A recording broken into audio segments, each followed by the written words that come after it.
Check one, two. Check one, two, three, four. Check one, two, three, four. One, two, three, four. One, two, three, four. One, two, three, four. One, two, three, four.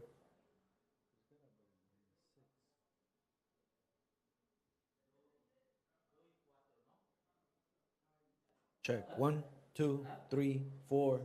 One, two, three, four. One, two, three, four.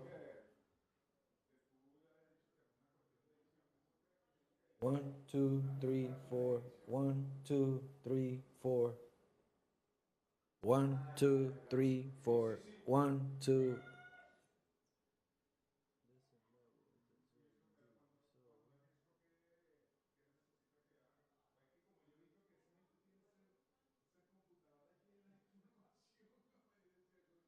Check one, two, three.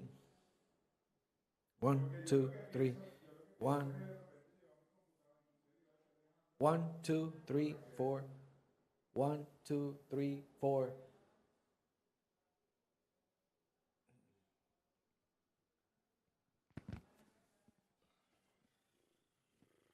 Check, check, check, check, check, check, check, check, check, check. Check, check, check, check, check, check, check, check. Check one, two. Check one, two. Check one. Check one, two. Check one, two. Check one, two. Check one, two. Check one, two. Check one, two. Check one, two.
say, hey, hey now, baby.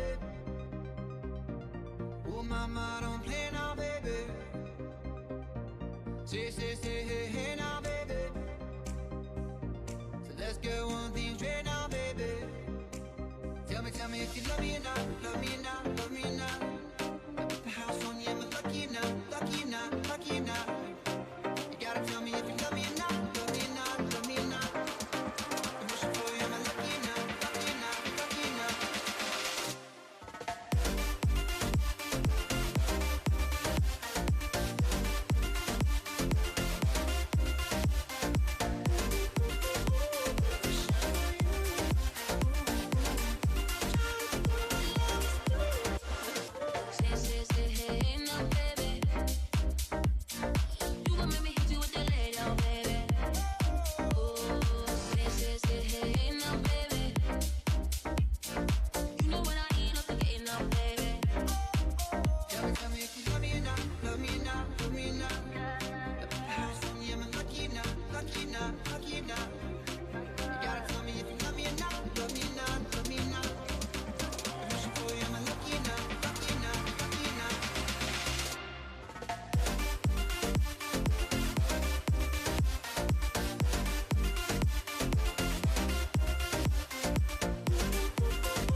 For games, are we too grown to play around? Young enough to chase, but old enough to know better. Are we too grown for change? Are we too grown to mess around? Ooh, and I can't wait forever, baby. Both of us should know better. Ooh, ooh, ooh, ooh, ooh, been wishing for you. Ooh, ooh. Trying to do what I must do.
Saturday, you're acting like a diva saying you don't want to pay. It's gotta be your feisty style, raise that ground. I love it when you look at me that way. Now we're in the border and mojito at the bar. Reapply your lip because it came off from the glass. The DJ plays your favorite song, Kanye's on. Now you're beckoning for me to dance. Pulling me close. You close your eyes. gotta go. Won't you take me home? I wanna ride it and roll alone. Ride it, just lose control. Ride it, catch my soul. Ride it, let me feel you. Ride it, turn the lights down low. Ride it, from head to toe. Ride it, catch my soul. Ride it, let me feel you. Ride it and roll alone. Ride it, just lose control. Ride it, catch my soul. Ride it, let me feel you. Ride it, turn the lights down low. Ride it, from head to toe. Ride it.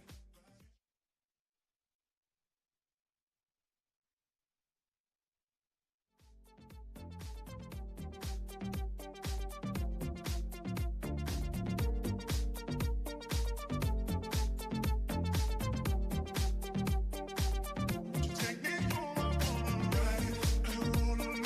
Ride it, just lose control. Ride it, catch my soul. Ride it, let me feel you. Ride it, turn the lights down low. Ride it, from head to toe. Ride it, catch my soul. Ride it, let me feel you.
Hold tight for me, don't get comfy.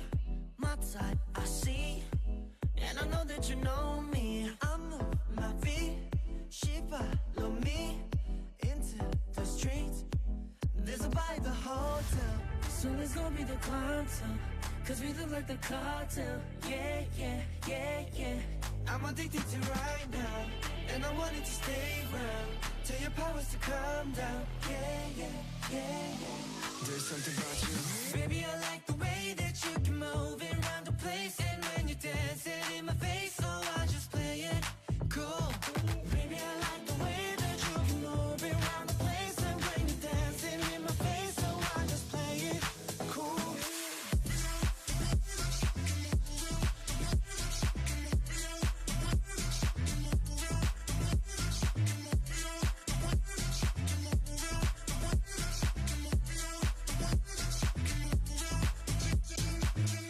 I speak French, oui, it's la vie.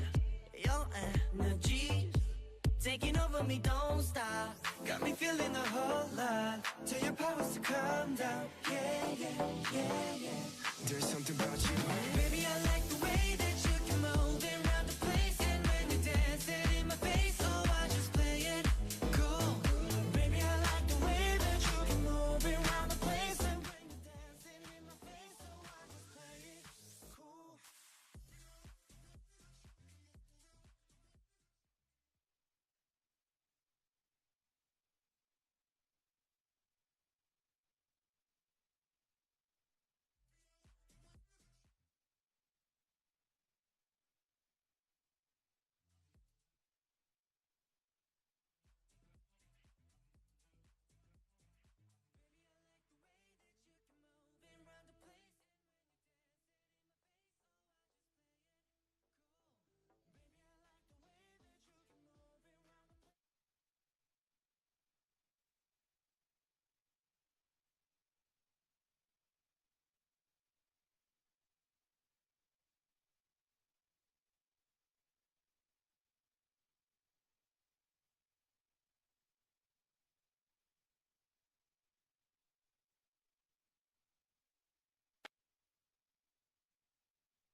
Polish American. My grandparents survived the Holocaust, and growing up I was always told that we should never let anything like the Holocaust happen again. That's why I'm here today protesting the genocide of the Palestinian people and calling on our government to enact an arms embargo on Israel and send no more weapons to the Israeli military. We're here to say we don't want our tax dollars funding genocide. We are willing to put our bodies on the line to say that our Jewish values and our values as people mean that we cannot be funding this.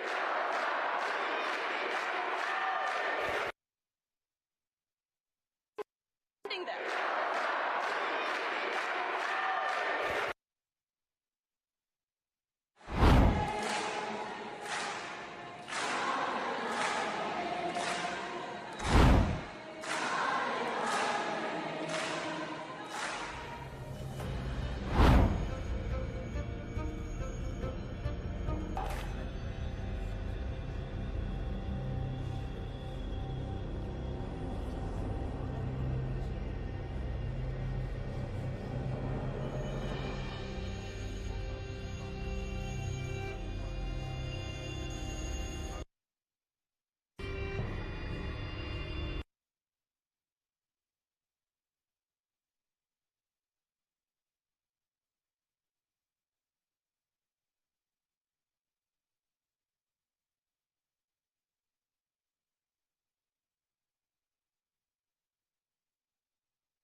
Just last weekend, you had Nancy Pelosi, Barack Obama, George Clooney, Hollywood moguls, Wall Street bankers, all working behind closed doors to bring unbearable pressure to bear on Joe Biden.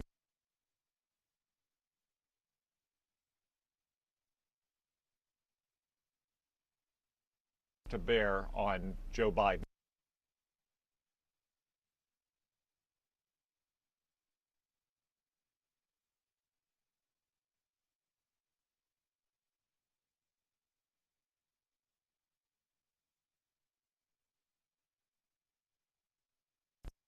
Bearable pressure to bear on Joe Biden.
funding trying to say that our Jewish values and not be funding them.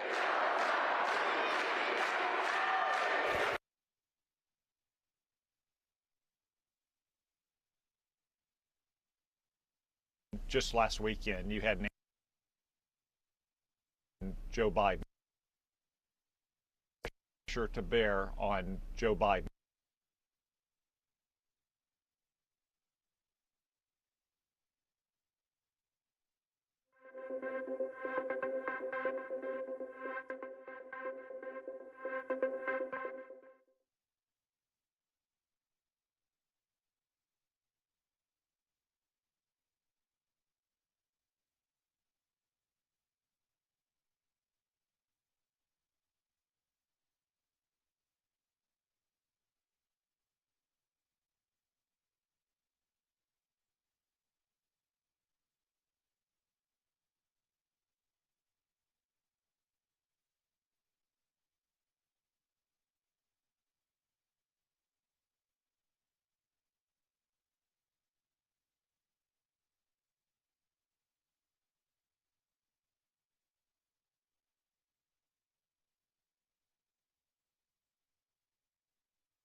Mr. Netanyahu's war has been to end this conflict and achieve Palestinians.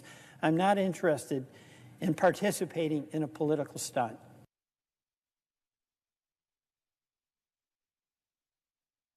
We have not yet reviewed the governance of Gaza at the end of the conflict. There can't be a role for a terrorist organization.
Yes, I can.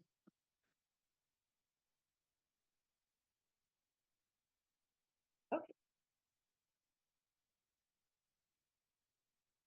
All right, sure. 1, 2, 3, 4, 5, 6, 7, 8, 9, 10, 11, 12, 13, 14, 15, 16, 17, 18, 19, 20.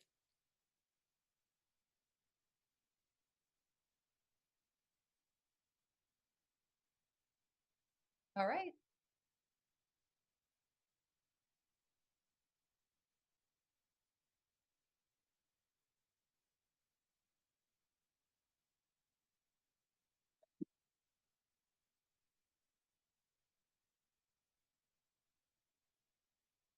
All right.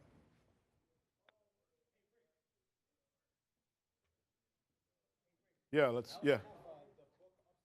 What? What's that?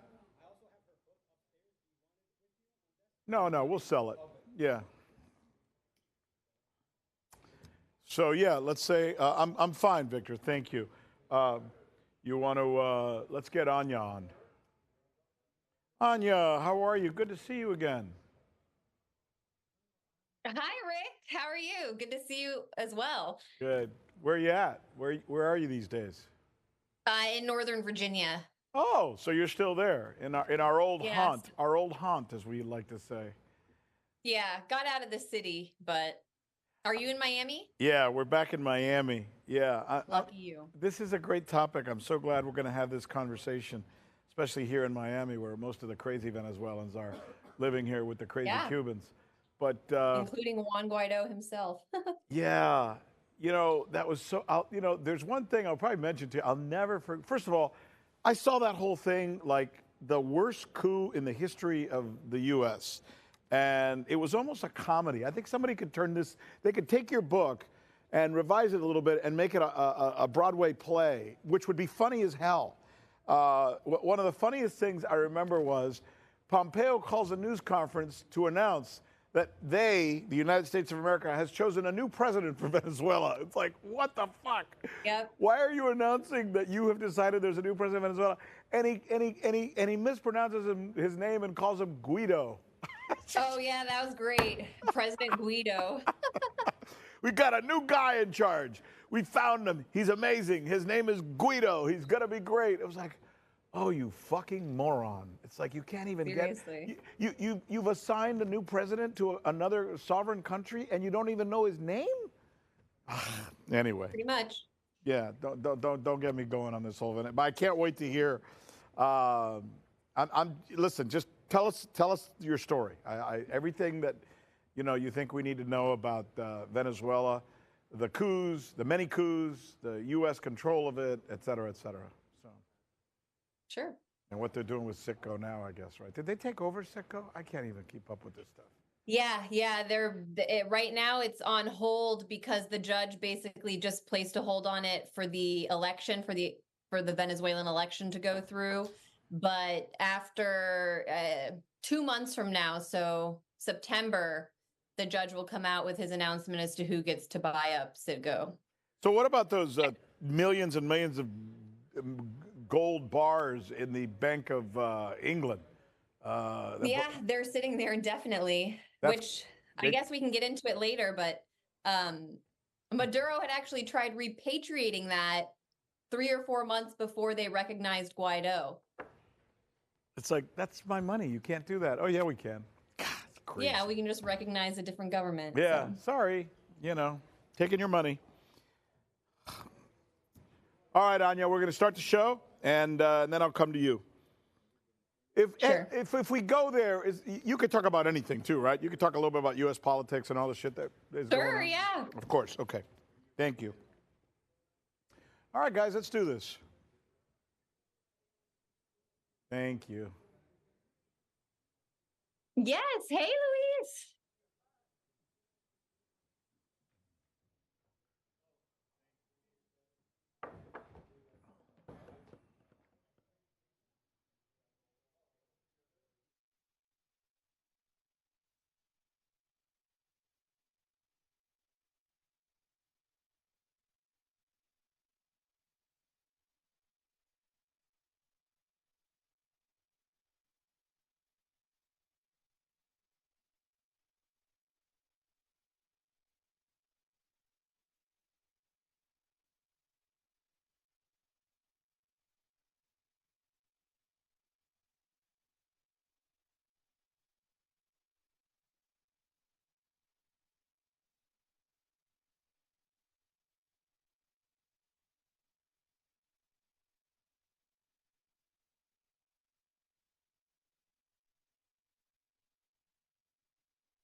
Hi, everybody. I'm Rick Sanchez. This is Direct Impact, and this is what we're going to be talking about.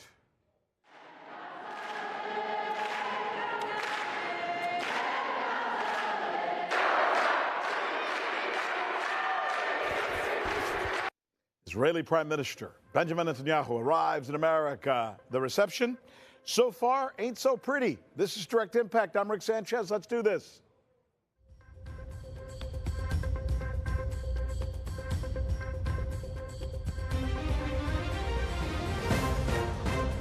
You know, it's funny. There's not one single person in the United States, except for maybe the President of the United States, who has as much access to U.S. politicians as does the Prime Minister of Israel. Think about this for a minute, all right? Stay with me here. The leader of Israel, unlike any other American or any other world leader, can simply pick up the phone and say, I'm coming to the United States and I want to give a speech to Congress. And you know what the response is from Congress, from our elected officials, from our leaders, from our government? Yes, sir. But of course, sir. It's nuts. Israel, look, is a great partner for the United States. I totally get it and agree. And what they've achieved in business and in technology is incredible. And on my visits there, I have found the people to be smart, fun, extremely honest. But what Israel's government, specifically its prime minister, is doing right now by massacring reportedly more than 100,000 civilians, including children, is a bridge too far, too cruel, which is why his visit is causing protests even before he gets here and gives his speech.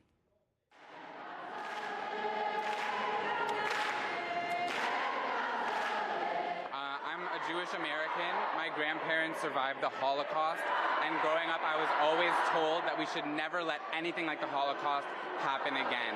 That's why I'm here today protesting the genocide of the Palestinian people and calling on our government to enact an arms embargo on Israel and send no more weapons to the Israeli military. We're here to say we don't want our tax dollars funding genocide. We are willing to put our bodies on the line to say that our Jewish values and our values as people mean that we cannot be funding them. That's crazy, isn't it? Those are powerful words. By the way, the fact that our politicians get both bought and rolled by Israelis politicians, it's embarrassing. It's embarrassing for us, you know, as Americans.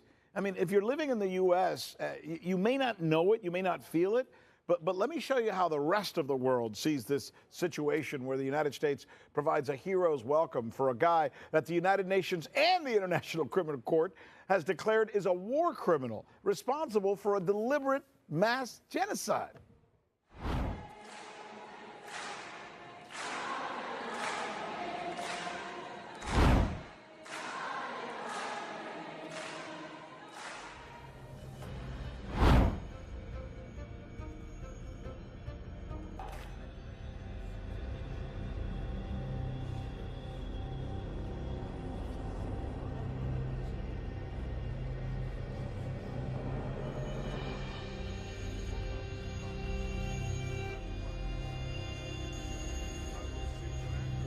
I wanted to show you that because that's the way it's being covered in India, of all places, while you will never see coverage like that in the United States. Now, here's what's weird about all of this. Netanyahu's visit is happening at the same time the Democrats are rolling out their new presidential candidate. Remember, he was officially invited here by the Republicans, not the Democrats. So what are the Dems now doing? They're hiding, literally hiding Kamala Harris. You see, just like Mr. Trump's numbers shot up after his assassination attempt, when he was getting a whole lot of attention, obviously, Harris's numbers have been shooting up in the last couple of days as well because she has been getting all the attention. So now with Mr. Biden out of the race, the polls have shot up, and it's pretty close to being a tie right now. And, you know, here's what the numbers look like. I mean, this is pretty darn close, wouldn't you say? 46 to 45. Suddenly, Mr. Trump is up by 1, where he used to be up by 4, 5, 6. Now, the corporate media, I should tell you, is making a big deal out of this poll. It came out in the last 24 hours. But let me give you some advice. I've been covering U.S. politics now for the better part of the last 30 years. And I can tell you that these polls, that you're seeing right there in the midst of this transition, this is not a big deal, okay? Polls are not about one or two reads in a moment of time. The way we always should look at polls is wait at least a couple of weeks to be able to recognize what the actual pattern, what the trend is. That's what polls represent, not picking one out and saying, aha, look who's winning, right? However, it is interesting to see how right now Harris's handlers are keeping Kamala Harris away from the Netanyahu visit as much as they can, because they know that young and ethnic voters can't stand Netanyahu. These are the same voters who don't like Biden, by the way, and they're still not sure about Harris. The last thing Democratic Party officials need is to let those voters find out just how tight Harris is with AIPAC, the Israeli lobbying group who buys politicians like most people buy cheap toilet paper. As for Harris's family relationships, this is interesting. Her husband is Jewish and he is pro-Israel, but guess what? Her stepdaughter, Ella Emhoff, is a model, reportedly doesn't identify as Jewish, and has even been known to express pro-Palestinian sentiments. She could be troublesome, even embarrassing, like Ronald Reagan's daughter, Patty Davis. Remember that? Maybe you don't, but she was. Sounds like her handlers are still trying to sort this one out. Like, what are we going to do with the stepdaughter, right? In the end, this whole idea of hiding a potential U.S. president from the media and the public while a foreign head of state is in town seems horribly dishonest and just distasteful. But for some bizarre reason, Republicans are not pointing that out. Why, right? They're instead continuing to talk about Joe Biden. Here's Tom Cotton. He goes on CNN to complain about how Joe Biden stepped down. I mean, I can't help but wonder, why in the world is he still talking about Biden when he should be talking about Harris? Just last weekend, you had Nancy Pelosi, Barack Obama, George Clooney, Hollywood moguls, Wall Street bankers, all working behind closed doors to bring unbearable pressure to bear on Joe Biden. You know, it just seems to me the attack on Biden seems wrong-headed, almost petty, given that he's an old guy. He's frail. He's out of the race, by the way, in case you haven't noticed, Mr. Cotton. Even worse for Cotton is the fact that his party is winning. Trump and Vance are still ahead in almost all the polls. And this America First message that they're putting out there is extremely popular with most Americans and certainly with almost all conservatives. Why distract from that? Anyway, there is one lawmaker who is willing to do the unexpected. In an extremely courageous speech in front of his colleagues, most of which are bought off, by the way, by the Israeli government and their money, this one senator is sharing his truth about Netanyahu and declaring that he will boycott the Netanyahu speech. Mr. Netanyahu's war has been carried out with our warplanes, our tanks, our guns, our bombs, missiles, and bullets. It has been carried out in a manner shockingly inconsistent with the principle of proportionality. I will not be attending Prime Minister Netanyahu's address tomorrow. While I welcome a constructive discussion on how to end this conflict and achieve lasting peace and security for Israelis and Palestinians, I'm not interested in participating in a political stunt. By the way, you can be guaranteed that AIPAC will now try to destroy Senator Peter Welch of Vermont by smearing him. They will now call him an anti-Semite for saying that, even though he's not. And then they will donate tens of thousands, maybe as much as $100,000 to replace him with another candidate of their choosing who says what essentially they want to hear.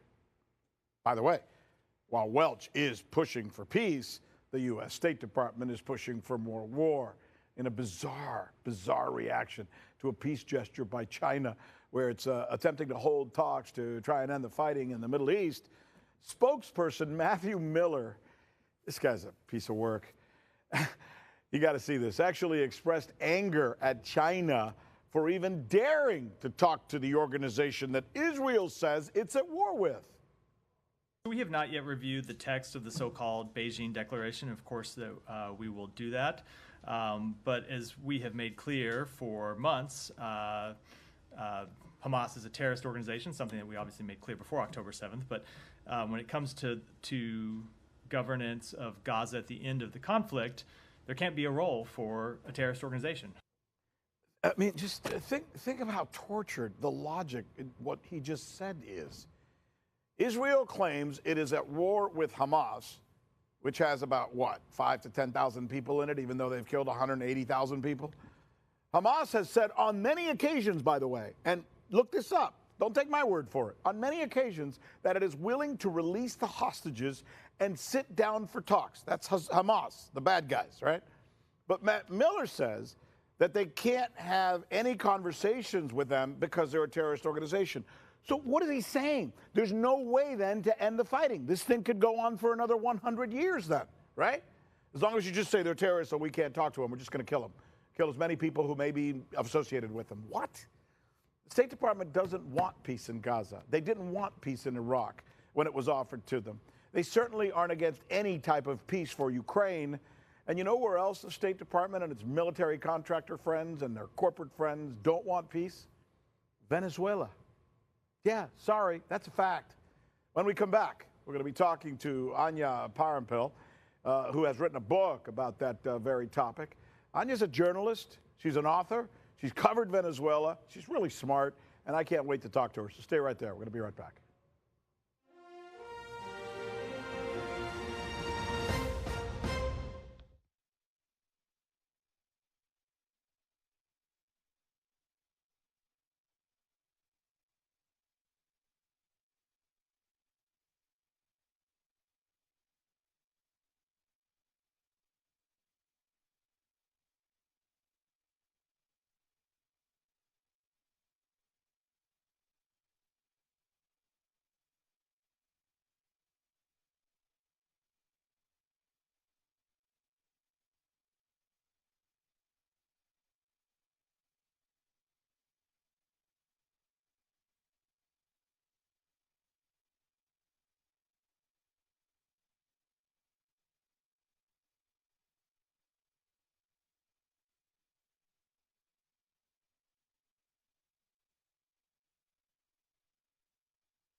Hey, welcome back, everybody. I'm Rick Sanchez. And joining me now, and I've been looking forward to this, is Anya Parampil. She's recently come out with a new book. It's called Corporate Coup. Gosh, great alliteration, great title. I couldn't think of a better title. A look at the attempted overthrow of the elected government of Venezuela, an intervention which was conducted by the United States. Now, this is interesting because maybe it's not one that's gotten as much attention worldwide as perhaps it should, right? I got to tell you, anybody out there, Anya, who has followed our State Department's actions, I mean, There was a coup in Ukraine in 2014. That's the reason the Ukrainian government's there. That's the reason the Russians are angry about it. There was a coup that put the Shah of Iran in Iran, which is why Iran is a disaster to this day. Not really, but that's why we've had problems with Iran, because of that coup back in whenever it was. Coup in Guatemala that ended up killing 200,000 people. This is a State Department of the United States of America going into places and basically fomenting coups because they don't like the government and they've decided they're going to change it. The government may be good, may be bad, but what the hell are you doing trying to change somebody else's government? And that's the question the world asks. Most of us Americans, or most Americans, unfortunately, they don't know about this stuff. But I got to tell you, your topic is fascinating.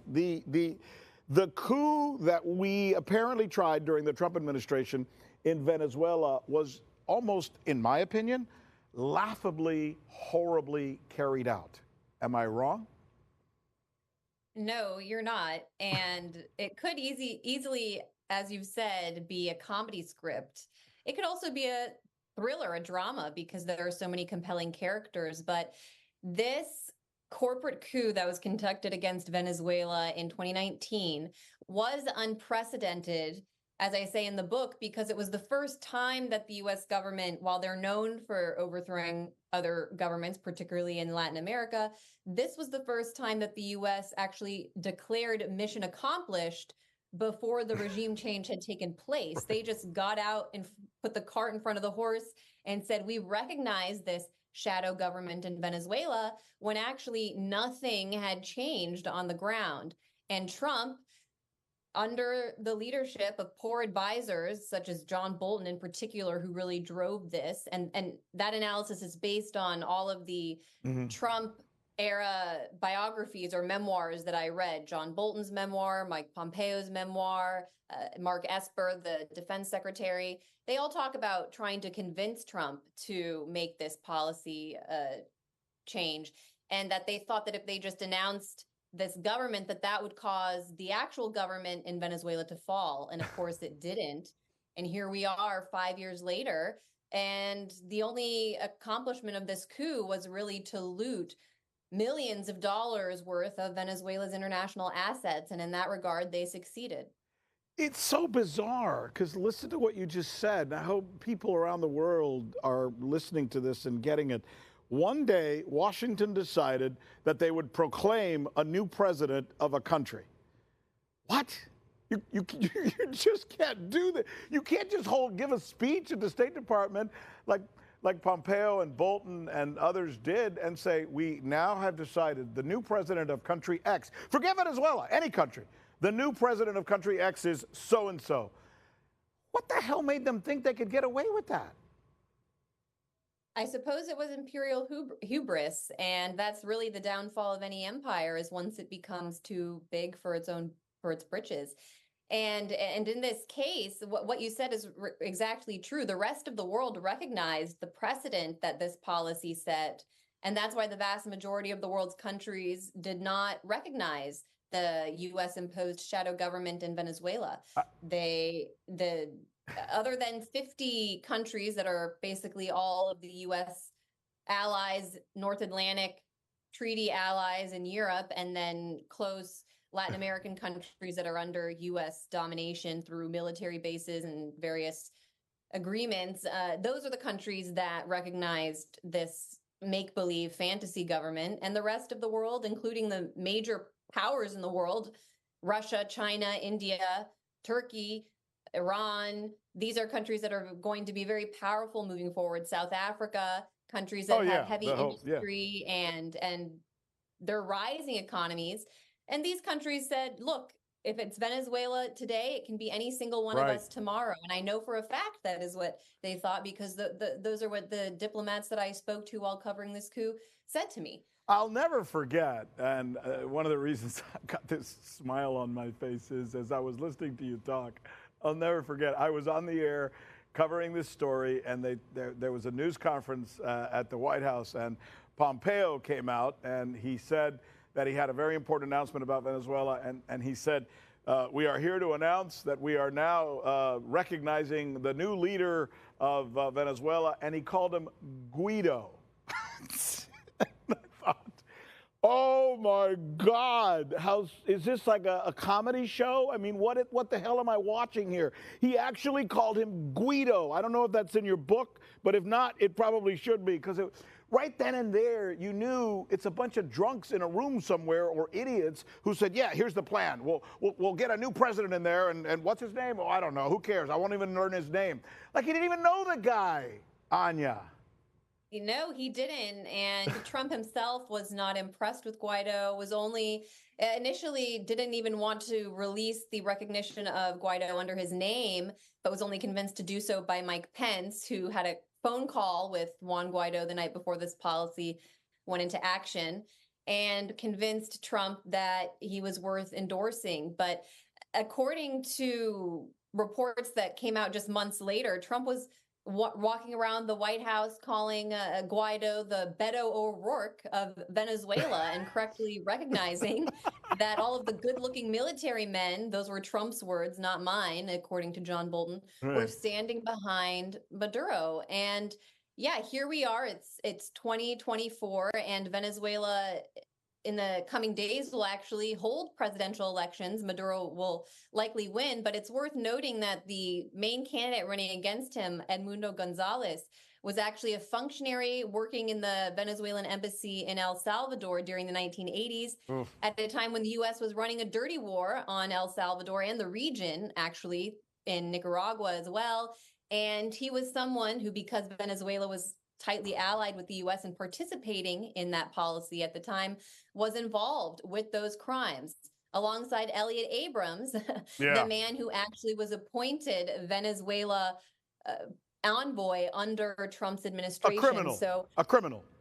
Exactly, an actual convicted criminal. Convicted criminal. Yeah, this is the guy who we chose to run Venezuela's policy. This is nuts. It's interesting, though, that you're saying, I'm fascinated by the way that you're explaining Trump. Like Trump basically was busy with other stuff, so he let these guys do this whole Venezuela thing. And then once they had announced it and were into it, he went to them and said, "What the hell are you guys doing?" It sounds like he was not happy with this Venezuelan coup or whatever the hell these guys are trying to do down there. No, according to mainstream reporting, including in the Washington Post, that wasn't the case. But one tidbit that I share in the book is that you may recall there was that real embarrassing moment when Guaido actually tried to have a military uprising. And failed miserably, was left in the street with a phone pressed against his ear, looking afraid, probably on the phone with Mike Pompeo or Bolton. And that night, I went on Tucker Carlson's show on Fox News, and his show was very assertive against intervention in Venezuela at that time. And it went pretty viral. And Tucker actually told me following that clip that Trump called him after that show and told him that he knew that he shouldn't listen to John Bolton, that if he did, he would be in World Wars III, IV, and V, that he basically kept him around to be tough, but that on this Venezuela issue, it became clear that Bolton was wrong. And this is not only based on my reporting that I share there, but like I say, the Washington Post said that after that moment, Trump was extremely disappointed in his advisors there. But I'm worried, Rick, because something I know you'll understand well is that very similar to the Israel lobby, actually, the Cuba-Venezuela expat lobby is very strong in the United States. So even if our leaders might have the right understanding of the policy and might recognize that our regime change policy is doomed in Venezuela, there is still this influence that I worry about coming out of Florida that is hard to stand up to. Because and you know, that's a shame, because the Venezuelan community in South Florida and the Venezuelan people in general are just some of the most wonderful, most industrious, smartest, their abilities, their achievements. The country has a great history, and rather than finding a solution that doesn't involve calling everybody who doesn't agree with you a communist, the U.S. plays into that. Like we constantly go around the world and we foment these arguments, these disagreements, these so-called revolutions, as we call them. And the people who we're using don't even know they're being used by us, because we just want to get their money or their oil. And it just seems like Venezuela is the perfect example of that. All my Venezuelan friends, I hear them say things and I go, oh my God, I wish you knew the truth. Like they're, oh yeah, we love the State Department. Yeah, go invade, kill this guy, kill that guy, start a war, kill my relatives, who cares, whatever. It's like, no, they're not. The State Department, these things the State Department does, they're not doing them for you, they're doing it for them. Ugh. Do you get my drift? Yeah. Yeah, I'm with you 100%. And Venezuela is a very good case because it has the largest oil and untapped gold deposits in the world. And the blueprint that I lay out, the tactics that they use in terms of propaganda, economic war, and hybrid regime change wars, it's a playbook that they use against other countries, whether it's Iran, Russia, China. And ultimately, it's failing. And so that's my message to Americans is that we need to have a common sense foreign policy. If Cubans and Venezuelans want to participate in that, they have to accept that they are coming from the perspective as Americans. We should be approaching the country with our interests, not overturning a government so that they can go back and be powerful in their home country. That is not my job as an American citizen to back that project. If you're here in the United States, you should be looking at Venezuela and Cuba or any of these countries with, well, how can we just come to a mutual understanding and mutually beneficial agreement? Because that's the only foreign policy that is going to succeed in the future. But the best thing about, I think, your book is, even in the title, the word corporate, because that's the differentiator. If it was the American people who had said, we really want to do this in Venezuela because it's really important and, we got to get this guy out and put this guy in. No. It's not being done by the American people. It's not being done for the Venezuelan people. It's being done by corporations who want that oil that's in Venezuela and all those other deposits that exist there. And as soon as we figure that out, the better we'll all be, including Venezuela and the United States. So I rest with that. Thank you, Anya. You are a delight to talk to. I can't wait to pick up your book. It sounds like a good read. Thanks for having me, Rick. It's nice to see everyone. See ya. All right. That's our show.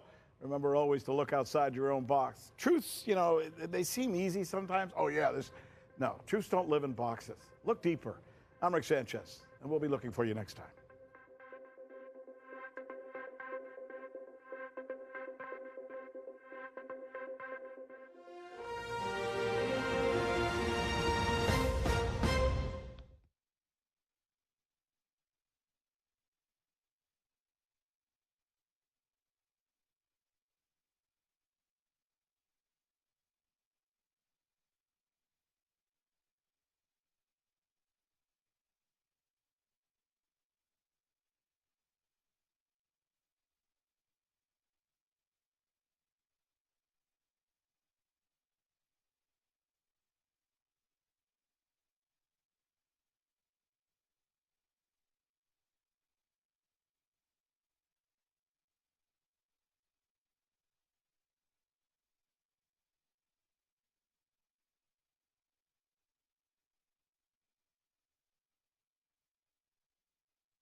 You do me, I do you. Feed me lies and we'll find the truth. Feel the light, numb the pain. Kiss the sky and we'll make it rain. Getting close, breaking through. Confidence looks good on you. Feel the light, numb the pain. Kiss the sky and we'll make it rain. I can feel the power running through my veins, getting louder, calling out my name, and it feels like sunlight in the night sky.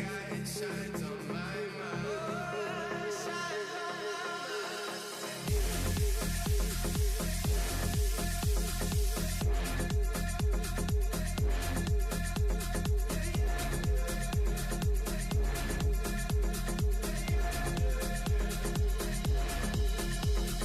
You do me, I do you. Feed me lies and we'll find the truth. Feel the light, numb the pain. Kiss the sky and we'll make it rain. Getting close, breaking through. Confidence looks good on you. Feel the light, numb the pain. Kiss the sky and we'll make it rain.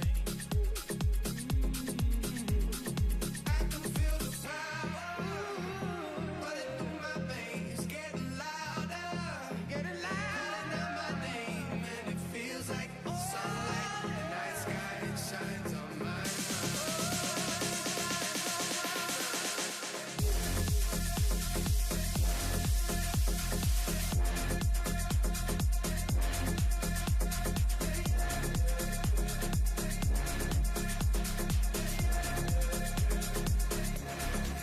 I can feel it.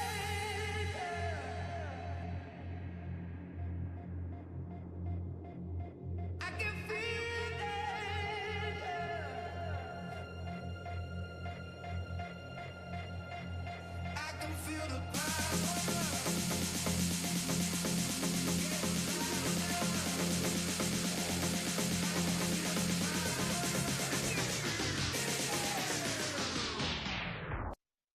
Bring it.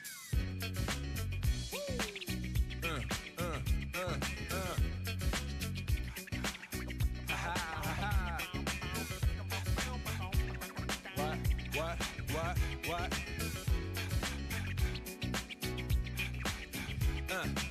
On your mark, ready, set, let's go. Dance floor pro, I know, you know, I go psycho when my new joint hit. Just can't sit, gotta get jiggy with it. Ooh, that's it, now honey, come ride. DKNY, all up in my eye. You got a Prada bag with a lot of stuff in it. Give it to your friend, let's spin. Everybody looking at me, glancing a kid. Wishing they was dancing a jig here with this handsome kid. Sick a cigar right from Cuba Cuba. I just bite it, it's for the look, I don't light it. Ill way to ammo on the hand, stay on play. Give it up, jiggy, make it feel like foreplay. Yo, my cardio is infinite. Big Willie style's all in it. Getting jiggy with it. Getting jiggy with it. You do me, I do you. Feed me lies and we'll find the truth. Feel the light, numb the pain. Kiss the sky and we'll make it rain. Getting close, breaking through. Confidence looks good on you. Feel the light, numb the pain. Kiss the sky and we'll make it rain. I can feel the power running through my veins, getting louder, calling out my name, and it feels like sunlight in the night sky. It shines on my mind.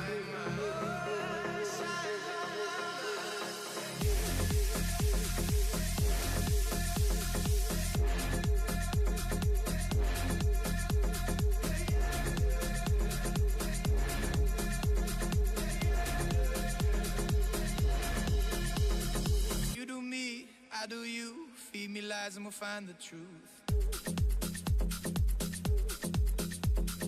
Feel the light, numb the pain. Kiss the sky and we'll make it rain. Getting close, breaking through. Confidence looks good on you.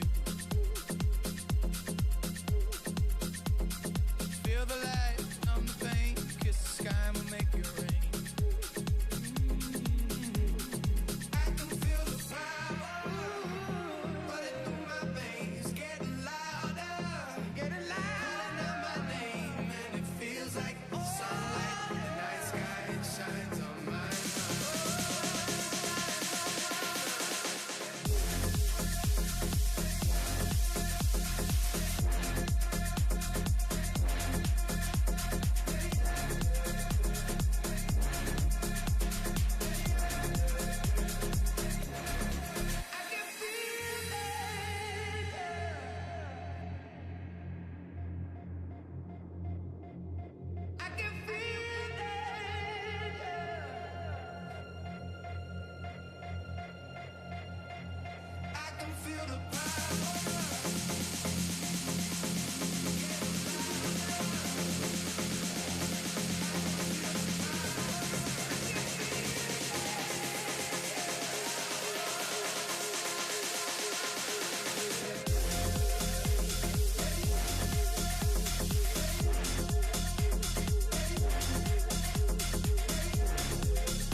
High or low, the people talking about all the smoke. You keep on coughing out more.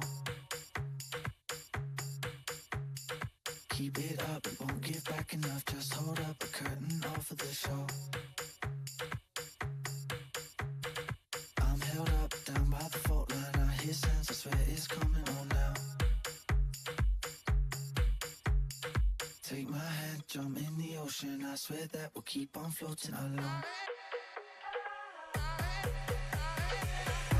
Now I'm sleepwalking, so don't wake me up. I got everything, just the way I want. Can't you see that I'm gone? Can't you see that I'm gone? I know her, she's sensitive, I blew my word, I'd never leave it all. Out of luck, and you gon' call her up, left me all alone again, and I hurt. Wants to make us take her always, wants it straight, I can't ignore it all. I run over, see, but you can't make up, you take the four-leaf clover I want. Now I'm sleepwalking, so don't wake me up. I got everything, just the way I want. Can't you see that I'm gone? Can't you see that I'm gone? Now I'm sleepwalking, so don't wake me up. I got everything, just the way I want. Can't you see that I'm gone? Can't you see that I'm gone?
people talking about all the smoke. You keep on coughing out more. Keep it up, it won't give back enough. Just hold up a curtain off of the show. I'm held up down by the fault line. I hear sounds, I swear it's coming on now. Take my hand, jump in the ocean. I swear that we'll keep on floating alone. Now I'm sleepwalking, so don't wake me up. I got everything, just the way I want. Can't you see that I'm gone? Can't you see that I'm gone? I know her, she's sensitive, I blew my word, I'd never leave it all. Out of luck, and you gon' call her up, left me all alone again, and I hurt. Wants to make us ache or always wants it straight, I can't ignore it all. I run over, see, but you can't make up. You take the four-leaf clover I want. Now I'm sleepwalking, so don't wake me up. I got everything, just the way I want. Can't you see that I'm gone? Can't you see that I'm gone? Now I'm sleepwalking, so don't wake me up. I got everything, just the way I want. Can't you see that I'm gone? Can't you see that I'm gone?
send me no letter.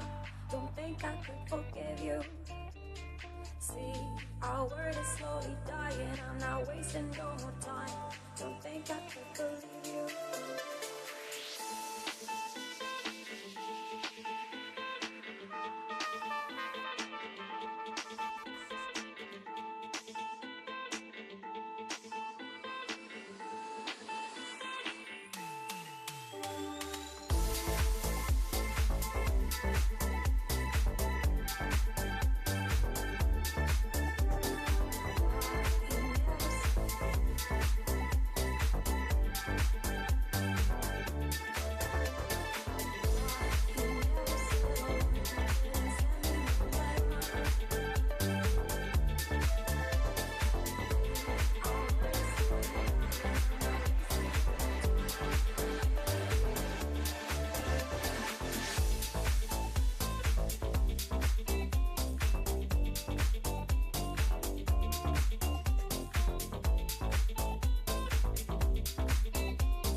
died.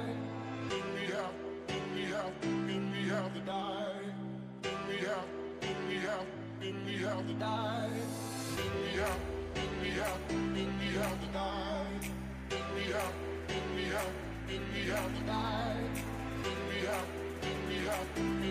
die. We have to die.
stop swimming to dive, and I can't stay alive. I can't dance tonight.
Great.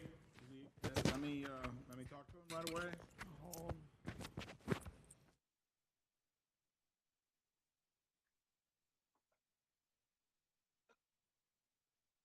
I can hear you. Yes. Can you hear me? Okay. I would say. Great, great, great. Does this sound okay, or do you want me to use a headphone?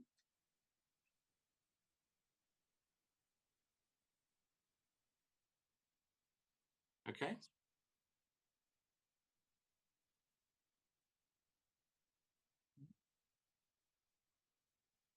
One. Yeah. 1, 2, 3, 4, 5, 6, 7, 8, 9, and 10.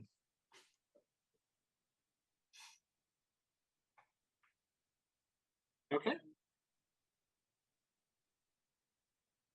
Okay. No, pon la gráfica. Pon la gráfica. Yo la tengo aquí. ¿Me la puedes poner aquí? No, aquí. ¿Qué es lo que dice?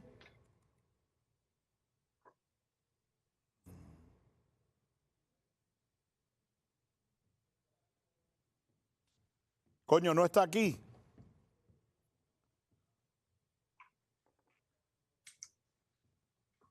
Oye, ustedes tienen la gráfica de Pew. Mándamela. Bueno, perfecto. Si quiere, mándamela por correo. Perfecto. Hey, Mark. Hey, Mark. Hey, Rick, how are you? My apologies for for all the last minuteness here. No, I'm glad you said, look, if you guys want to knock it out right now, we'll knock it out right now. So let's knock it out right now. We'll do 11 or 12 minutes, and that'll be good. I've always bragged about you. I think you know more about polling than anybody I know, and there's a lot of bullshit in polling, and there's a lot of people. For example, there's a lot of people getting really excited right now. Oh, my God, look, Kamala Harris is winning, or she's almost tied. Guys, shut up. I mean, we're talking, or like people after the Trump assassination, he shot up 10 points. Oh, that city's going to win. Polls are not about a moment in time. Polls are about trends, and this is what people don't understand. You understand it. So, yeah, I think we want to talk about that a little bit, and just, polling in general. I mean, what can we expect to see from the Republican candidate, Trump, obviously?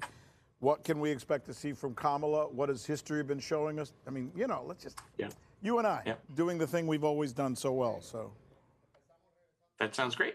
Sí, estamos regresando de break. Exacto.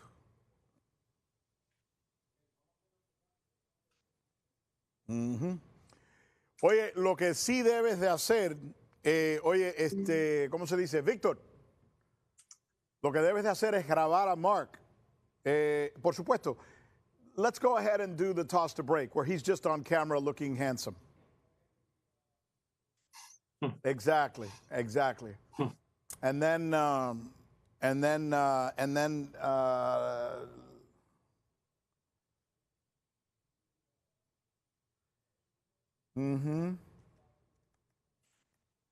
Exacto. Perfect. Yeah. So do you have that Pew breakdown of Trump and Biden? Yes. Oh, I do. You have it. It was 24. At Trump was, at its worst, Biden was at 24, and Trump was up to 50 or 60 something, right? If you're talking about Latino voters, it was 36 Biden, 36 Trump, and 24 Kennedy. Okay, that was the latest. You haven't done one on Harris yet, right? No, that's right. We're in the field soon, but as you noted, it's also a little bit of a waiting game because the Democrats, frankly, haven't selected their nominee. Yeah, officially, correct. Officially, yeah. Yeah. Although we don't know who the vice presidential candidate is. Again, there's all kinds of polling going on already, but like we were just talking about, those polls don't mean shit yet. I mean, polls takes a while for things to accrue, right? Yes, and for people to become aware and people to form opinions and so forth. And plus, frankly, the election hasn't really taken off yet. This has been an unusual election. I think come September, we'll be in a different world. Okay. All right, let's get ready to switch to Spanish. Perfecto. And then we'll, but I need to get you on in English too, because you're You're good in both languages. You and me, like we're the only ones who can We do could this. do both if you like. If you want to, you want to start with English, we could do that first, and then that'll inform Spanish, I think. So. And then, yeah, and then we can do, well, we'll get you back. I'll get you back next week and we'll do something in English. We'll be, you know, as we start to get a little more polling and stuff like that in. So, yeah, the only thing I would like to see is that graphic. It's not from Hispanic. It's just a regular Pew study, but I think it's fascinating. Is it there? Mentalmente capaz. Oh, yes. Is he mentalmente capaz? Is he capable, right? And I see the number for Trump at 58 and the number for Biden at 24. Perfect. Oh, yeah. Yeah, let's talk a little bit about that mental because that capacity, gets, yes. yeah, that gets us into the conversation. Perfect. All right, let's do that. I'm going to toss the break with you there, and then we're going to start with that graphic.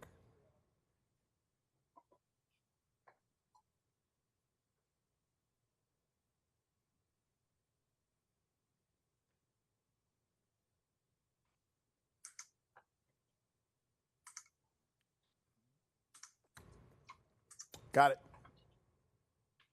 Yeah. I'll just count myself down when you're ready to do the. Okay.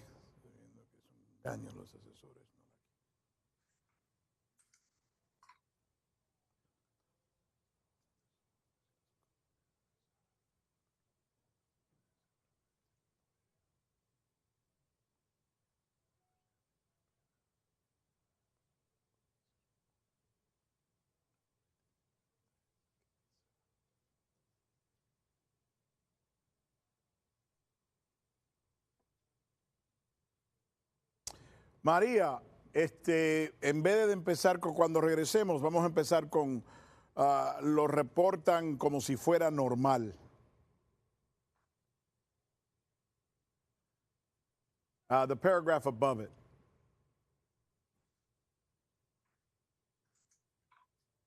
Ahí. No, perdón, sigue para arriba. Exacto. Ahí mismito. Beautiful. Ahí, ahí.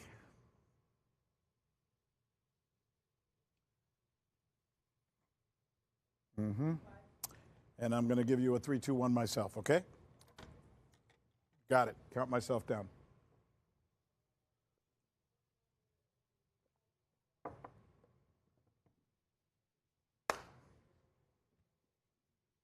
In 3, 2, 1. Te fijaste que lo reportan como si fuera normal, sabiendo que es un engaño. Es un engaño. Los asesores no la quieren ver a ella retratada con el líder en este momento más odiado en Estados Unidos y entre los votantes jóvenes y las comunidades árabes. Pero en realidad, Kamala Harris seguramente lo apoya a él, a Netanyahu. Y más allá, se va a reunir con él en privado sin que nadie la vea. El mundo de Kamala Harris, por ahora, parece ser el mundo de las maniobras políticas. La pregunta es, ¿qué pensarán los votantes de eso? Bueno, cuando regresemos, vamos a hablar con alguien que conoce bien los votantes, Mark Hugo López, quien es el director, y nos hemos conocido por muchos años, director de investigaciones de Pew Research Center. No se me vayan.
Y aquí estamos de vuelta, soy Rick Sánchez. Tú sabes que hay pocas personas que saben o conocen tanto el mundo de encuestas como mi invitado, Mark López, director de investigaciones de Pew Research Center.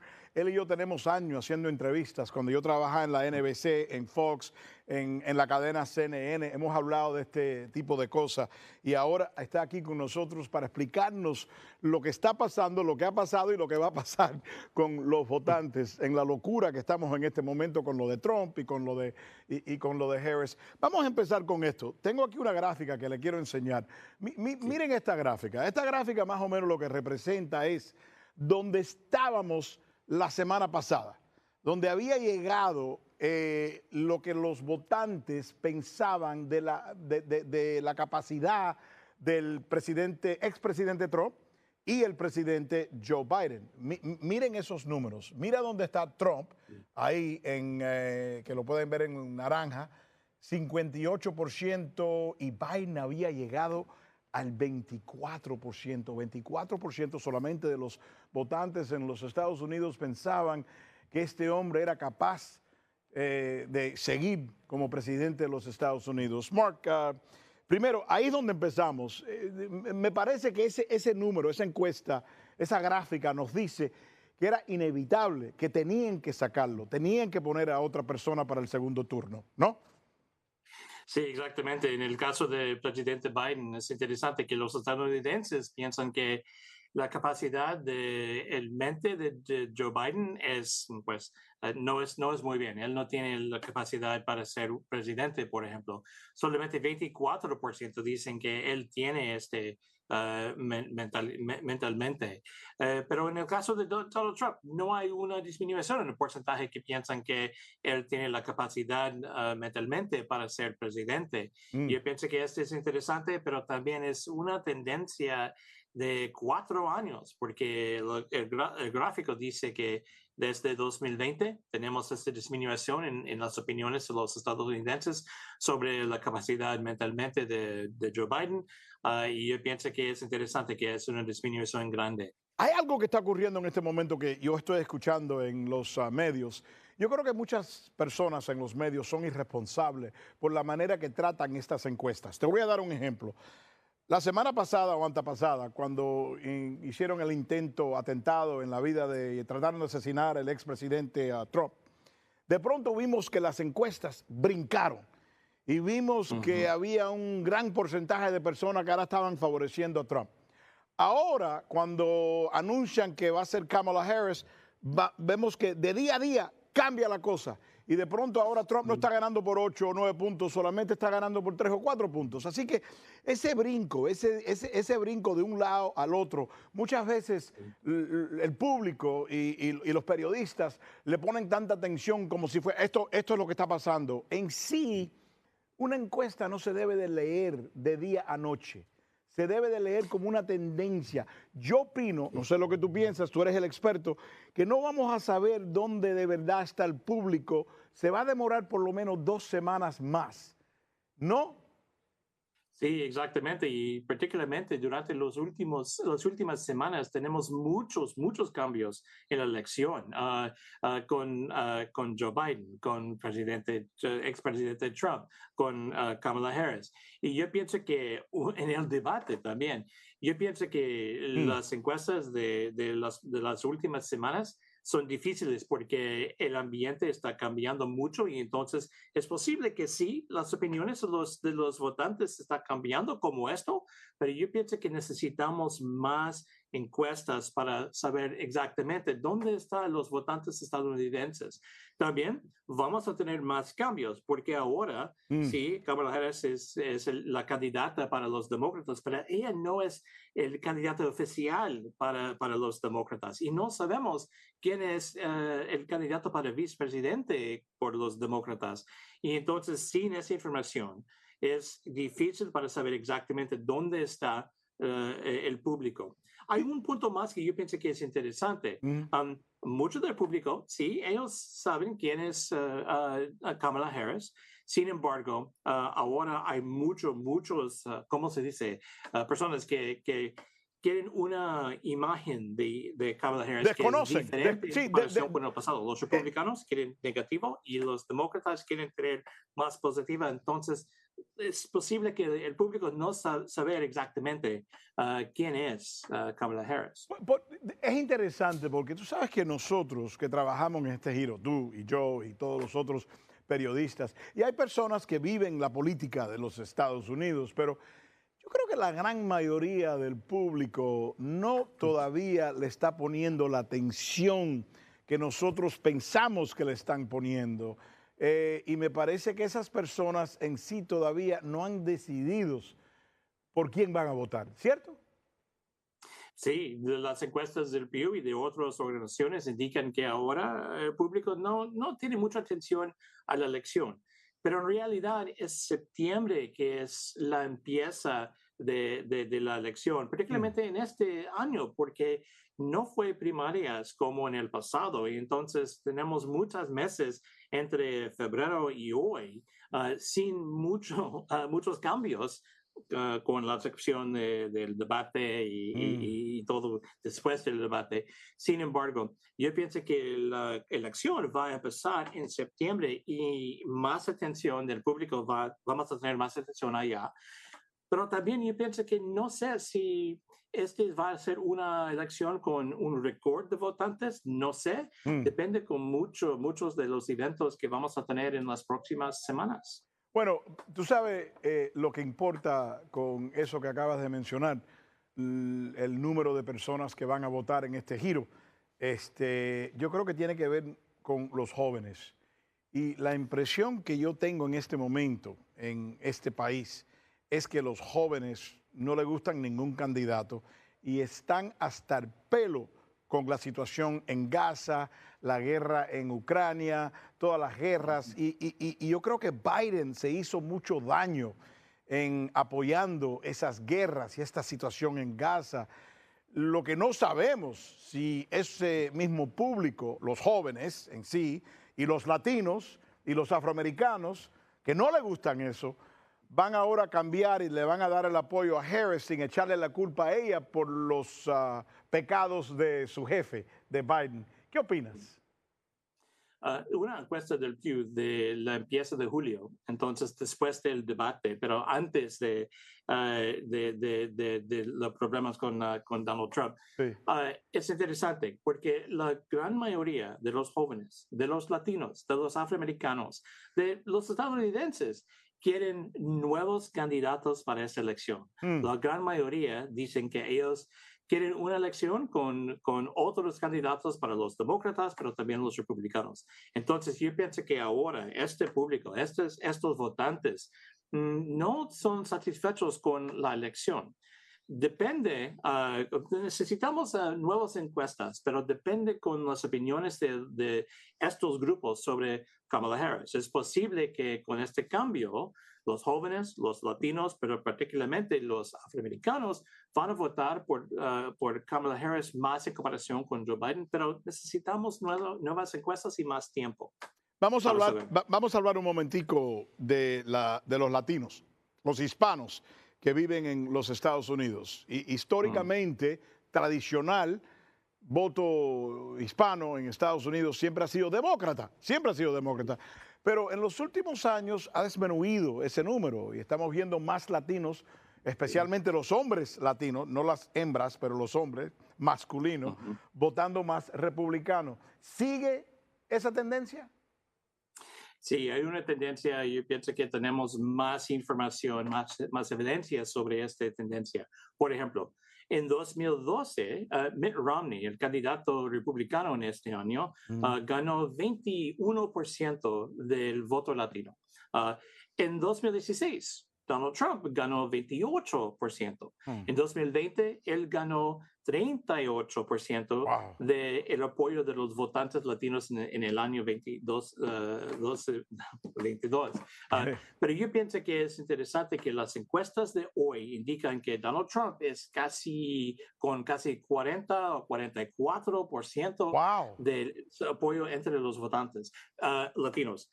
antes de todos los eventos de las últimas semanas. Sin embargo, yo pienso que hay un cambio en el apoyo para republicanos entre los votantes latinos. ¿Por qué?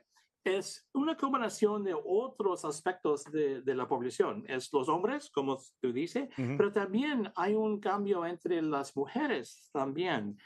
Yo pienso que también es los latinos que nacieron aquí, con padres que nacieron aquí, que son de un origen mexicano, en Texas y Arizona, pero también es el fuerte apoyo entre los cubanos en el sur de Florida y los venezolanos también. Entonces es una mezcla de fuentes de apoyo que está aumentando para Donald Trump desde 2016 y hoy. Pero es interesante porque sí, tenemos estos cambios entre los votantes, pero entre la población latina, la gran mayoría, 2 de cada 3 latinos, dicen que ellos se identifican o se inclinan al Partido Demócrata y no hay un cambio de este nivel de identificación entre los últimos años. Entonces, yo pienso que en el caso de personas que están votando, este es donde estamos de tener el cambio en el apoyo para los demócratas y los republicanos. Bueno, Mark, Y increíble. este es más importante. No, es importantísimo. 40%. Ese es un número, imagínate, significante, un número que de verdad puede hacer una gran diferencia en esta elección. Pero bueno, tú y yo vamos a seguir hablando. Vamos a tener otra conversación y creo que cuando lleguemos más al mes de septiembre, como dices tú, es cuando de verdad vamos a empezar a entender, no qué es lo que dicen las encuestas, pero cuál es la tendencia, cuál es la combinación de todas las encuestas para mejor entender cómo están pensando los votantes de los Estados Unidos. Mark, eres brillante. La verdad que eres el experto en esto, conoces el tema muy bien y eres conocido como uno de los mejores estudiando, especializándote en lo que es el votante hispano. Así que muchas gracias por su tiempo, como siempre, y gracias por estar aquí con nosotros. Muchas gracias. Igualmente. Bueno, y con eso nos despedimos. Pero quiero que sepan que pueden entrar en Twitter o en otras redes sociales y puedes continuar la conversación con nosotros aquí, donde nosotros siempre insistimos que la verdad no vive en solamente un campo, vive en muchos campos y por eso es que tenemos que estudiarla. Déjame saber lo que pienses en X o en Twitter, como lo dicen. Soy Rick Sánchez y me pueden encontrar en Rick Sánchez TV. Hasta la próxima.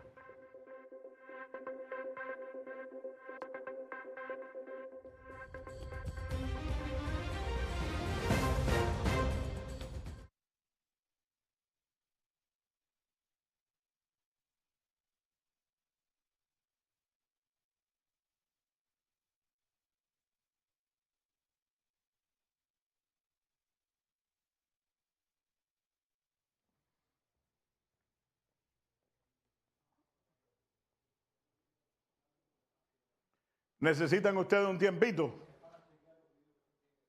Okay, you want to run through the video? You want to run through the videos and the elements real quick together? That graphic, at the moment you said Trump, for whatever reason, it drops the Trump flag, Oh. so it needs to be reinserted. Oh, that's okay. Jose can do that. So, Yeah. Okay, you got it. You want to? Well, I'm glad you continued, and I continue too because we can Yeah, drop yeah, it yeah. in. It didn't disrupt. Yeah, the we flow. always have to remember it's not a live show because I've been Exactly, doing live TV all my life. Sometimes, I know. like the other day, we should have reshot that guy, and I never thought of it. But Which guy? the guy who was really the crazy guy who started saying, string guy. yeah. So we should have just said, hey, hold on, we're going to change the topic a little bit, and then we would have just used that. But I didn't think of it. But let's think of it in the future. All right, Okay. let's go. Want to go through the elements? Pop them. Sound up. What's the first one? Non-distract server 2 and 1. What monitor am I looking at? Right there? What monitor am I looking at? PGM or PGM Master? No. That's server 1.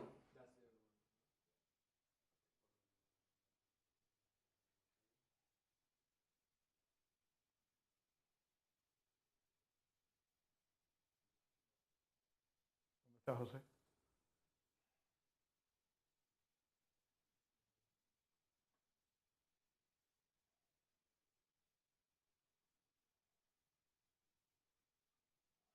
Should I call him? The Kamala Harris campaign kicking off and a quick start in this presidential race. At least 27 states have now pledged their delegates. CBS News estimates that the vice president already now has the support that she needs to officially become the Democratic presidential nominee next month. And it happened on her first full day as a candidate, which she spent visiting campaign staff in Wilmington, Delaware.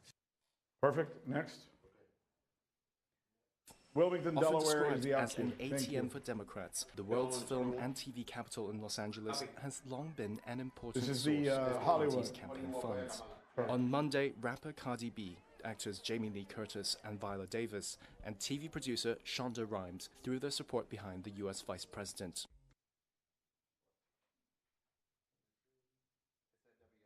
Heiress Abigail Disney, who had called on Biden to drop out, said she was resuming her donations to Democrats and that she thought Harris would be an excellent candidate. The vast majority of my senators quickly and enthusiastically endorsed her. So now that the process has played out, from the grassroots bottom up, we are here today to throw our support behind Vice President Kamala Harris. I'm clapping. You don't have to.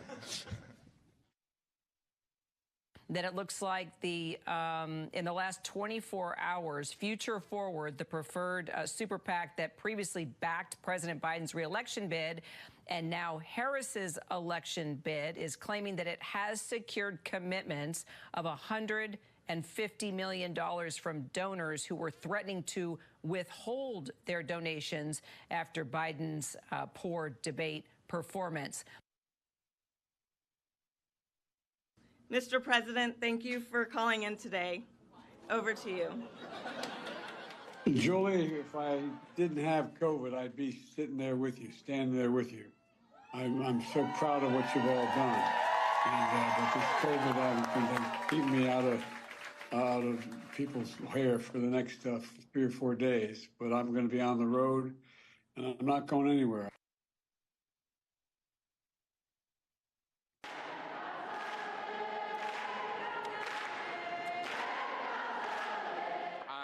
Jewish-American. My grandparents survived the Holocaust, and growing up I was always told that we should... Why did you drop out, Mr. President? Why did you drop out of the election? Was it a difficult decision to make?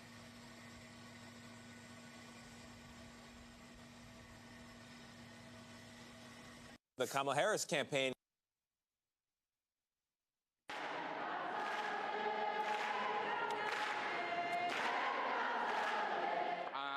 Jewish-American. My grandparents survived the Holocaust, and growing up I was always told that we should never let anything like the Holocaust happen again. That's why I'm here today protesting the genocide of the Palestinian people and calling on our government to enact an arms embargo on Israel and send no more weapons to the Israeli military.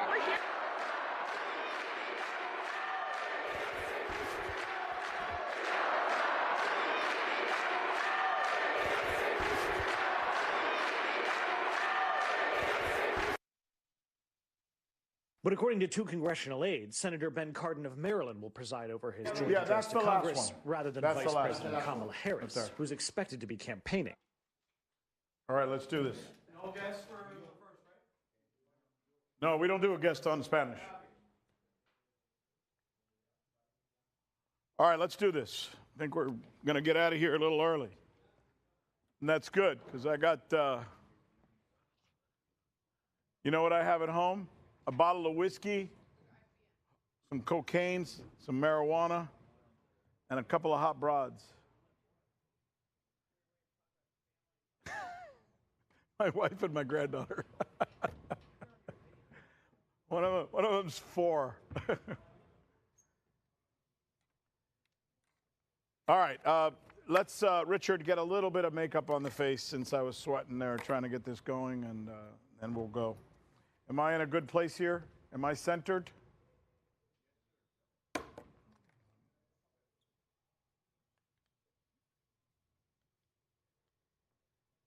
All right, let's do this shit. Did you see what we just had to do, Fernando? Yeah, we flipped it all and we pulled it off. It's fucking awesome. Well, better. Huh? Got the frickin' A-team over here. What's the matter with you? You know, I got to get home. I got 2 hot broads, cocaine, heroin, and a bottle of booze waiting for me, and a marijuana cigarette.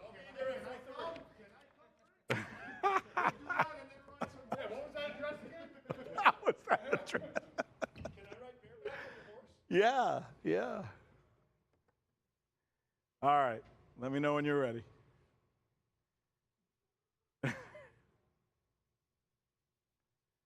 Got a party going on right here. Celebration to last throughout the years. I don't know the words, but I remember that song. Celebrate good time. Come on. Does anybody know the name of that song? Celebrate. Sounds like a good title. Let's go with that. Yeah. Going on right here. Exactly. Yeah.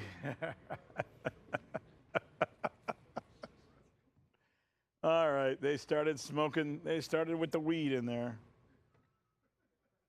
Shit. Pass out the brownies. I'm telling you, I use those gummies before going to bed sometimes. I get a really good night's sleep. But yeah. I don't understand how people can actually smoke, though. Yeah, it's like you're smoking shit, man. Why would you smoke it?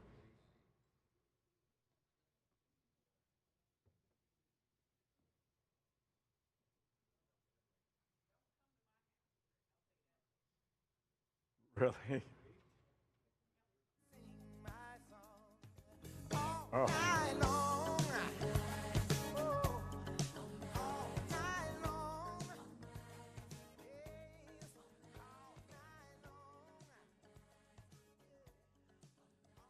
Okay.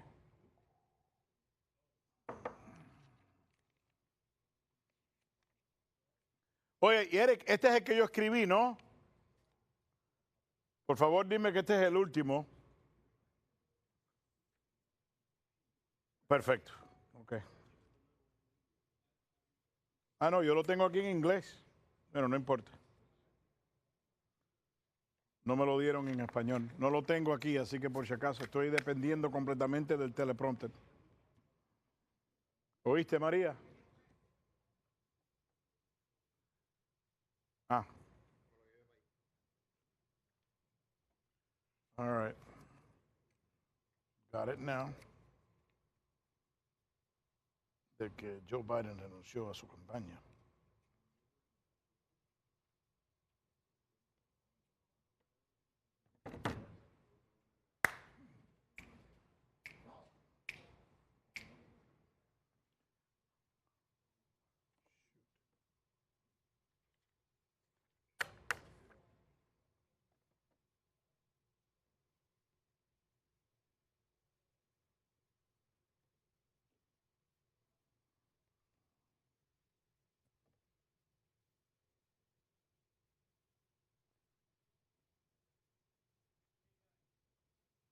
The wire seems to want to come out.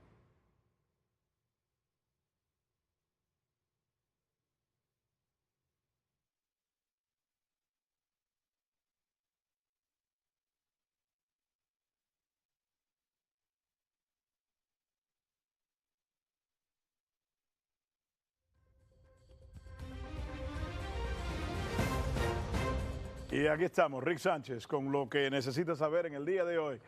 Parece que Kamala Harris va a competir contra el expresidente Donald Trump, pero ¿quién la escogió y quién la va a manejar? Eso es el impacto directo. Soy Rick Sánchez y vamos con todo.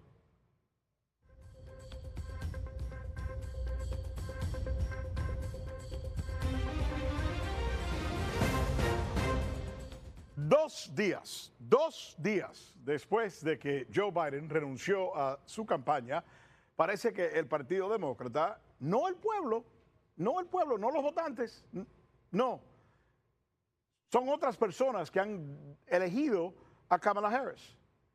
Ya está pareciendo que como si ella va a ser la candidata oficial que va a competir contra Donald Trump en noviembre. Según los medios, la gran mayoría de los 4,000 delegados del Partido Demócrata ya le han dado su apoyo a Harris. ¿Por qué? Te pregunto. Porque lo tienen que hacer. The Kamala Harris campaign kicking off and a quick start in this presidential race. At least 27 states have now pledged their delegates. CBS News estimates that the vice president already now has the support that she needs to officially become the Democratic presidential nominee next month. And it happened on her first full day as a candidate, which she spent visiting campaign staff in Wilmington, Delaware. Así es, lo hacen porque lo tienen que hacer. ¿Y a qué se debe este asombroso ascenso donde de un día al otro Harris aparece por encima de todos los otros posibles candidatos demócratas? La respuesta es sencilla. La escogieron. La escogieron. No los votantes, no el pueblo. Ella fue escogida por las élites del partido, por los principales donantes, por los políticos, por los medios corporativos y Hollywood. Often described as an ATM for Democrats, the world's film and TV capital in Los Angeles has long been an important source of the party's campaign funds. On Monday, rapper Cardi B, actors Jamie Lee Curtis and Viola Davis, and TV producer Shonda Rhimes threw their support behind the U.S. vice president. Tú sabes que yo encontré esto interesante, pero hasta la sobrina nieta de Walt Disney, el hombre que inventó a Mickey Mouse, le va a dar millones y millones de dinero de su familia a Harris. Abigail Disney, who had called on Biden to drop out, said she was resuming her donations to Democrats and that she thought Harris would be an excellent candidate. Tú sabes que desde que Biden le dio su apoyo, aunque primero se le olvidó hacerlo y no le dio su apoyo, y tuvo que después hacerlo en un segundo mensaje, casi todas las figuras importantes dentro del Partido Demócrata empezaron a cerrar ese círculo alrededor de Harris, dejando afuera a muchos otros. Y mira lo que está pasando en este momento. El senador Chuck Schumer, el líder de la mayoría en el Senado, un puesto importantísimo, quien presionó a Biden para que renunciara, ahora parece estar presionando a los otros senadores demócratas, diciéndoles a ellos que ellos tienen que apoyar a Harris. The vast majority of my senators quickly and enthusiastically endorsed her. So now that the process is played out, from the grassroots bottom up, we are here today to throw our support behind Vice President Kamala Harris.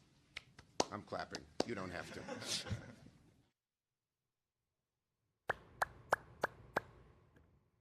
Él será el único aplaudiendo, pero no importa, porque el apoyo que él está buscando en ese caso no tiene nada que ver con el aplauso, lo que tiene que ver es con el dinero. Mágicamente, en menos de 48 horas han aparecido 100, déjame decirlo otra vez, 100 millones de dólares para la campaña de Harris. 100 millones de dólares en menos de ¿qué? 48 horas. ¿Corrupción? No lo es. ¿Sabes por qué? Porque en Estados Unidos en este momento es legal comprar una campaña. That it looks like in the last 24 hours, Future Forward, the preferred super PAC that previously backed President Biden's reelection bid, and now Harris's election bid, is claiming that it has secured commitments of $150 million from donors who were threatening to withhold their donations after Biden's poor debate performance. Así que pueden venir 150 millones más. La velocidad del ascenso de Harris fue tan rápida que los medios se olvidaron por qué completó del pobre Biden. Ay, perdón, let me do that again. ¿Por qué completó? Los medios se olvidaron por qué. I don't know. Yo escribí eso. Estoy confundido. Ya, gracias. Take that again. 3. I'm going to count myself down in 3, 2, 1. Tú sabes que la velocidad del ascenso de Harris fue tan rápido que los medios parece que se lo olvidaron por completo. del pobre Joe Biden. Biden no había aparecido en público desde que se retiró en su casa en Delaware por COVID. En las redes, cuando se corrió el rumor que Biden estaba muy grave, le dijeron que llame a la campaña de Harris, que tenía que aparecer en la campaña de Harris, y eso es lo que, y aquí está la llamada. Mr. President, thank you for calling in today. Over to you. Julie, if I didn't have COVID, I'd be sitting there with you, standing there with you. I'm so proud of what you've all done. And but this COVID has keep me out of people's hair for the next 3 or 4 days. But I'm going to be on the road, and I'm not going anywhere. Interesante, ¿no? Pero yo no sé si te fijaste de unas cuantas cosas que yo me fijé, porque tú sabes que como periodista uno a veces le pone atención a las cosas los detalles. Fíjate que el acto, este rally, fue dentro de un edificio y solamente por invitación privada. ¿Por qué? Por el temor a que vayan a aparecer manifestantes en contra de la masacre por parte de Israel en Gaza, los mismos que han perseguido a Biden durante su campaña. Así que lo tienen todo manejado y cerrado. Hablando de Biden, muchos preguntan, no sé si escuchaste esa llamada de él, pero muchas personas están preguntando por qué no apareció por video. Y la respuesta viene en la forma de lo que hemos aprendido aquí nosotros también, y es esto. Biden nunca llamó en directo. Eso que ustedes acaban de escuchar ahí fue una grabación y casi seguro estaba editada para remover sus errores y no arruinar la importante campaña en este momento de Harris. All right, let's do that again. Let's just take that in, but let's have sound on it. No, just take him, the sound up. And he can close the edit later on.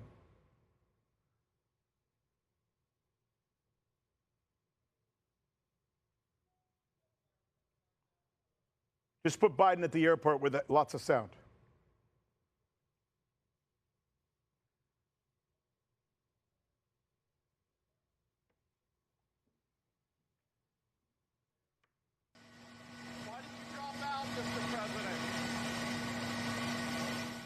Y mira lo que pasó al día siguiente. Ese es Biden, finalmente apareció. Pero lo hizo en el aeropuerto en competencia con el ruido de los motores de un avión. Con tanto ruido no se pudo oír o responder a las preguntas que le estaban haciendo los periodistas. Déjame decirte que yo conozco ese jueguito. Después de 30 años haciendo cobertura yo política como periodista, lo conozco como una maniobra usada por él y otros políticos cuando quieren que lo vean, pero que no lo oigan. O sea que la única voz en este momento que los asesores de la Casa Blanca quieren oír es la de Kamala Harris. Y eso es con palabras bien preparadas y puesto en un teleprompter para evitar el desastre que fue la campaña de ella en el año 2020, cuando solamente captó 4% de los votantes y salió, paró, tuvo que cancelar su campaña. Miren aquí los números, es interesantísimo. En aquel entonces solamente un pequeño porcentaje de votantes preferían a Harris. Sin embargo, cuando Biden terminó ganando la nominación, él tomó la decisión y puso a Harris como su vicepresidenta, pasando por encima de los otros candidatos que habían recibido más votos que ella. ¿Justo? ¿Democrático? Claro que no. Tú sabes que por esa razón muchos ahora se preguntan si Kamala va a tener el suficiente apoyo para derrotar a Donald Trump en noviembre. La realidad es que el público conoce muy poco en este momento de Harris. Por ejemplo, el famoso caso donde ella encarceló a miles de jóvenes por experimentar con marihuana. Algo que le puede afectar el voto afroamericano porque esos jóvenes, casi todos o la gran mayoría, eran minorías. Algo que casi seguro la campaña de Trump y Vance van a aprovechar. Y la campaña de Trump también seguro que va a aprovechar lo que acaba de salir en el New York Times, donde clasifican los mejores y peores candidatos demócratas en este momento para la presidencia. Mira esto, mira esta gráfica, aquí está, donde lo publicaron, como pueden ver ahí, según los principales escritores políticos del periódico, Kamala Harris es la candidata con más riesgo de perder contra Trump. Y en sí las cogen de todas maneras. Más allá, uno de los columnistas escribió lo siguiente. Dice, Kamala Harris es una política mediocre de un estado profundamente azul, con bajos índices de aprobación nacional. Puede que encuentre la forma de ganar, pero no sería la primera opción de nadie si no fuera la primera opción del presidente. El alivio por la salida de Biden genera entusiasmo declarado, pero será falso. Fíjate, eso es lo que están escribiendo en el New York Times. Otra cosa falsa es el recibimiento que los políticos le están dando al primer ministro en este momento de Israel. Esto es importante y déjame decirte por qué. Benjamín Netanyahu viene a los Estados Unidos para dar un discurso en el Congreso porque le da la gana hacerlo. Hablando claro, porque él le da la gana hacerlo y nadie en este país le puede decir no a Bibi Netanyahu o cualquier otro ministro de Israel. Pero aunque los políticos lo adulan, los votantes jóvenes en este país, en Estados Unidos, lo detestan.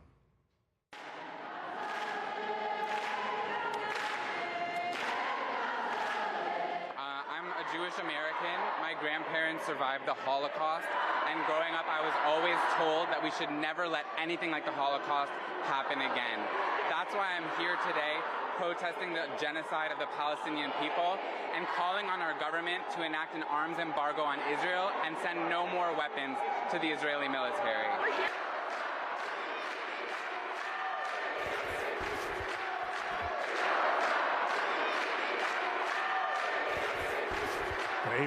Increíble las imágenes ya. ¿Sabes quién no va a estar ahí al lado del primer ministro de Israel? Qué casualidad, Kamala Harris. ¿Por qué? La están escondiendo, realmente la están escondiendo. Así es, en vez de sentarse ella en su asiento normal, como presidenta del Senado, la van a mandar a la calle para que ella, para que haga campaña, dicen. Ella tiene que hacer importantes campañas en este momento. miren cómo la cadena NBC reportó esta noticia como si fuera algo común y corriente. But according to two congressional aides, Senator Ben Cardin of Maryland will preside over his joint address to Congress rather than Vice President Kamala Harris, who's expected to be campaigning. That's it. We're good. Pick it up with the end from when we tossed to the other guy, and we got it. Are we good? Is there anything we got to redo? No? Okay. Thank you.